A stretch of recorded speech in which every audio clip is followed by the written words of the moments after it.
Good morning everyone, I am Bigla Rio from BSN1 Main 10 Group 5 and I'm going to discuss about President Ferdinand Marcos and martial law. Now, President Ferdinand Marcos Sr. declaration of martial law in the Philippines of September 21, 1972, but it was publicly announced on 23rd via proclamation of 1081, remains a pivotal and highly contested period in the Philippine history.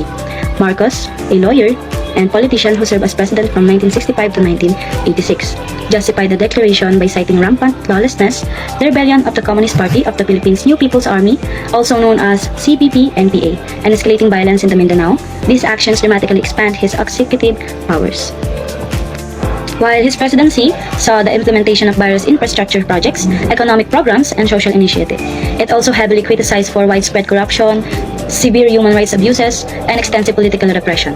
The 1972 Declaration of Martial Law proved a watershed moment, initiating a period of authorization rule characterized by strict censorship, the arbitrary arrest of political opponents, and the systematic consolidation of power within Marcos' administration. This era continues to be a subject of intense scrutiny and debate. So, what is martial law? So, martial law is ito yung dineclared ni President Ferdinand Marcos Sr. noong September 21, 1972 under the Proclamation number 1081. So, ang concept neto is yung civil government magte-turn or magsasubstitute into the military force or military authorities. So, ito yung magkakaroon ng board power yung militar para masuppress yung legal rights or ordinary legal rights ng mga civilian. So, yun nga yung i-call out ni President Duterte yung yung armed force niya to prevent the lawless invasion, rebellion, ganyan. Tapos, after nun, yung when public safety measure requires it, ito na yung he may suspend the privilege of the writ of habeas corpus or place the Philippines or any part ng Pilipinas magiging under na siya ng martial law.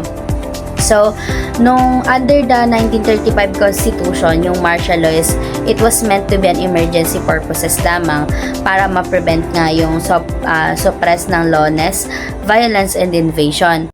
The theme of rampant lawlessness justifying martial law in 1972 was exaggerated, while economic hardship and protest evidence of widespread violence or societal collapse was lacking. The declaration was primarily a political move by Marcos, as even the AFP Chief of Staff considered martial law unnecessary. The CPNP revolution was another justification used by Marcos. He claimed that the insurgency posed a significant threat, necessitating martial law. However, the NPA, with its limited personnel and resources, was not affordable force compared to the well-built equipment and larger armed forces of the Philippine historical residents, especially during the time of Quirino in that 1950s showed that the country faced an even greater insurgency, and Hukbalahap had an army of 12,000 to 13,000 regulars with a mass base of over 100,000 Central Luzon. In fact, the Hukbalahap fighter even to control huge territories in Luzon dissipate the army's strength. Pedro Quirino did not resort in declaring the martial. Nag-declare ng martial law si Marcos even though hindi naman ganun kalakas yung mga NPA. Parang sinasabi niya na trinet sila. Mas malakas pa yung army kasi mas madami silang equipment kaysa sa NPA. Violence in Muslim Mindanao was cited as one of the reasons why martial law was declared. It was because of the violence and separatism of the Muslim. But the violence was just between the Christian and the Muslim, because Christian wanted more access and control over the economic development, but the Christian was the most favored by that time. And it was also believed that the declaration of martial law was because of the ambush of Defense Secretary Juan Ponce Enrile on September 22, 1972, but it was later on revealed that it was just staged. Ang pagdedeklara ng martial law noong 1972 ay hindi para sa bayan, kundi para kay Marcos. Pinahigpit niya ang kontrol sa pamahalaan. Inaresto ang mga kalaban at pinatigil ang malayang pamamahayag, kahit sinasabing dahil ito sa banta ng komunismo at kaguluhan. Ang totoo ay planado na ang lahat para maging diktador siya. Patunay ang mga lihim na ulat na alam ng US ang kanyang balak. Sa halip na ayusin ng bansa, Ginamit niya ito para patibayin ang kanyang kapangyarihan. Martial law in the Philippines was a dark period marked by widespread human rights abuses. Thousands of Filipinos were tortured, killed extrajudicially, and disappeared under the Marcos regime. Estimates of the victims range from thousands to tens of thousands, highlighting the immense human cost of this era. And next, let's proceed to Amicus International.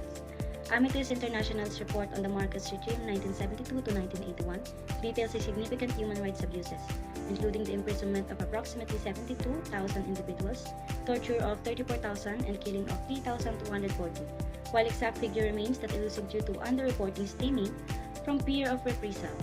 The scale of this violence is undeniable, representing a devastating impact on countless Filipino families. Despite a propagated image of order and discipline under martial law, the reality of severe repression, abuse of power, and suppression of democratic freedom, achieved through the regime's control over information and propaganda. The lasting consequences of these human rights violations are profound and continue to affect Filipino society. So, we have the different types ng torture na natanggap or natamo ng mga victims under the martial law. Meron tayong electric shock, meron tayong San Juanico Bridge, meron tayong truth serum, or ito yung medication na pinapainom nila sa tao para sabihin yung totoo.